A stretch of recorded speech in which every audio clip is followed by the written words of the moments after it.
Aloha, my name is Makoto Hashimoto, and today I'm going to talk about the poem "O Captain, My Captain," written by Walt Whitman.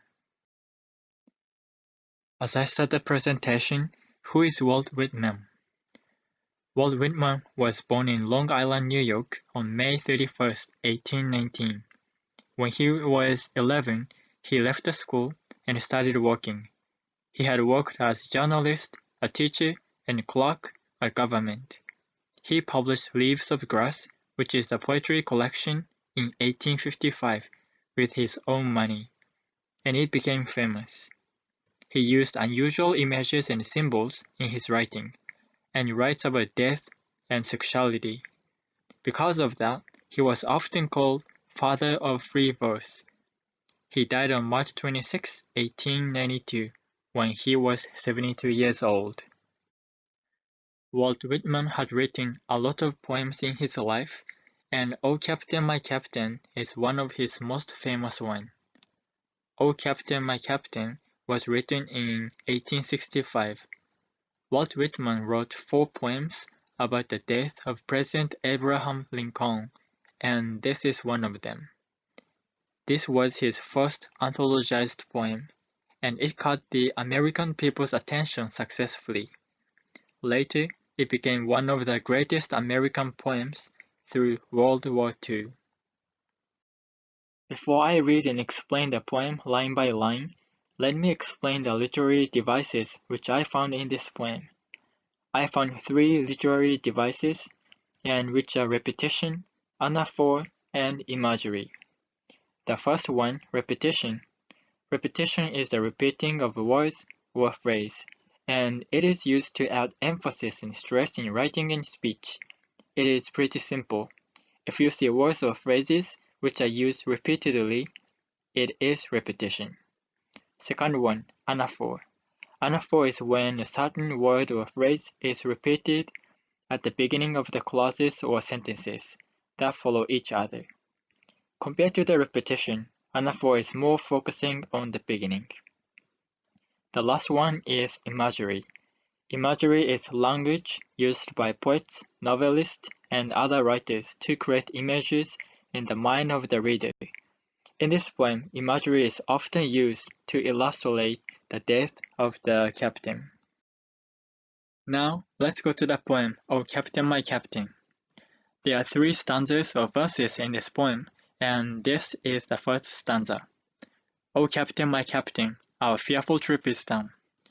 Here is a repetition of the word captain. It emphasizes that talking to the captain until the horrible trip is finally finished. Also, this is the anaphor as well, but I will explain it in the second stanza. "The ship has weathered every wreck, the prize we sought is won. The weathers they faced were hard, but they won, they made it home.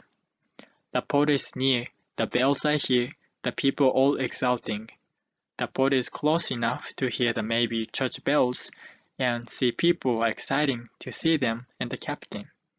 While follow eyes the steady keel, the vessel grim and daring. They put the keel steady and get ready to stop the ship. But oh heart, heart, heart." Here is a repetition again. It shows talking from the heart. They will say something important after the sentence. "Oh, the bleeding drops of red." They see something bleeding. "Where on the deck my captain lays." The captain is the one bleeding, fallen cold and dead.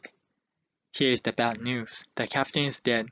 The repetition before saying, "Oh, heart, heart, heart," is talking about the death of the captain. Also, imagery is used here to create the image of captain's death. This is the second stanza. "O Captain, my Captain, raise up and hear the bells." Here's the repetition and anaphor. Use the same phrases at the beginning of first and second stanzas, and it shows that how much sailors do care about their captain and want him to see and hear what he has done. "Raise up, for you the flag is flung, for you the bugle trills." The words flag and bugle are often used to show the victory. It tells that they won their fight and made it home. "For you bouquets and ribboned wreaths, For you the shores are crowding. Buckets and reefs are also used to show happiness. People are waiting for the captain to rejoice together. For you they call the swaying mass, their eager faces turning. People are calling the captain and waiting for him. Here, captain, dear father, talking to the captain again. But the captain is not their actual father. This sentence shows their respect to him. This arm beneath your head. People who respect him are still there to respect and honor him. It is some dream that on the deck, because he made the dream come true to come back. You've fallen cold and dead, even if the captain is dead now. And repetition and imagery are used here as well. And here is the last part of the poem, third stanza. My captain does not answer, his lips are pale and still. Imagery is used and show the people are calling and waiting, but he cannot answer because he is dead. My father does not feel my arm, he has no pulse, no will.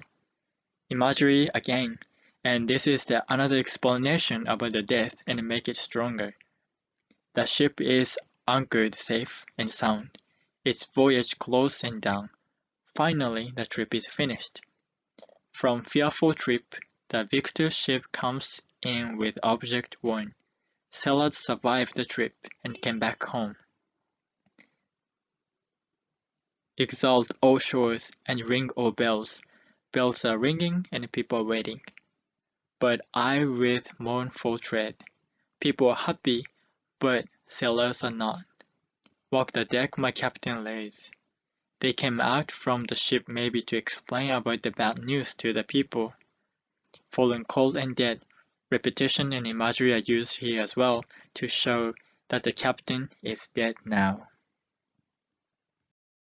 In conclusion, through this poem, O Captain, My Captain, Walt Whitman shows how much President Abraham Lincoln was loved by American people and how sad his death was for them at the time by using three literary devices, which are repetition, anaphor, and imagery.